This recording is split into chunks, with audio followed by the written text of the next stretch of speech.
Yo mga idol, kamusta? Sports Talk PH nga pala. Ang banat ni Inoue, pag-usapan natin yan mga idol.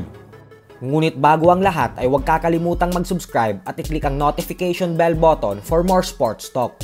So para nga po sa mga hindi nakakaalam ay ang current undefeated WBA Featherweight World Champion Nick Bol ang isa sa mga potensyal na unang lalabanan ng current undisputed Super Bantamweight World Champion Japanese Monster na Naoya Inoue sa unang bahagi ng susunod na taon kapag umakyat na ito ng 126-pound featherweight division. Kaya naman matapos talunin ni Nick Bol kahapon ang minsan ng tinalo ni Inoue na si former IBF Super Bantamweight World Champion TJ Duheny ay agad na nitong hinamon ang binansagang halimaw ng Japan. Subalit hindi nga po naiwasan ni Inoue na banatan si Nick Bol nang dahil sa ginawa nitong pagsipa kay Duheny sa katapusan ng first round. Ayon kay Inoue ay patawa daw ang ginawa ni Bol at dapat umano ay hindi ito naninipa. Dahil dyan ay sumagot si Bol at sinabing kapag handa na daw si Inoue lumaban sa featherweight division ay ipaalam lang daw sa kanya. Nang sa ganun ay maikasa na agad ang kanilang sagupaan. Pero ang sumunod nga po na sagot ni Inoue ay isang matinding banat matapos nitong tirahin si Nick Bol na sapat na daw sa kanya na 2 kamao lang ang gamit upang talunin si Duheny. Hindi umano katulad kay Bol na kinailangan pa ng sipa. Bagamat po kasi maliwanag naman na talo talaga si Duheny gawa ng halos ginawa lang itong punching bag ni Bol, ay madaming tagahanga ni Duheny ang nagrereklamo at sinasabing disqualified daw dapat ang ginawa ng referee kay Nick Bol nang dahil sa pagsipa nito sa idolo nila.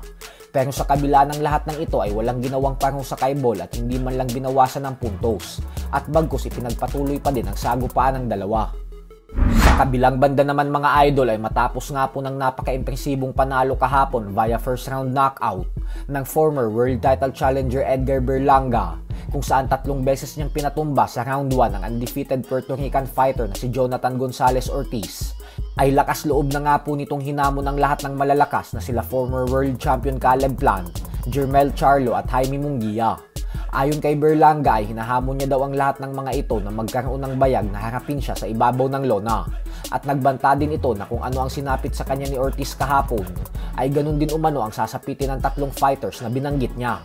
Kaya naman ang payo ni Berlanga sa mga ito ay magdala daw ng unan pag siya ang kalaban kasi panigurado umanong matutulog ang mga yan sa oras na matikman na nila ang bagsik ng kanyang kamao. Sa 3 binanggit na pangalan ni Berlanga ay si Caleb Plant po ang pinakagusto niyang makasagupa dahil matagal na po silang may alitan sa isa't isa kaya nanggigigil na ng gusto si Berlanga kay Plant. At dahil dyan ay mismo ang promoter ni Berlanga sa Matchroom Boxing Promotions na si Eddie Hearn ang nagsabi kanina lamang na susubukan niya daw kausapin si Turki Al-Sheikh ng Saudi Arabia upang pakiusapan ito na gawin ng bakbakan sa pagitan ni Berlanga at Caleb Plant.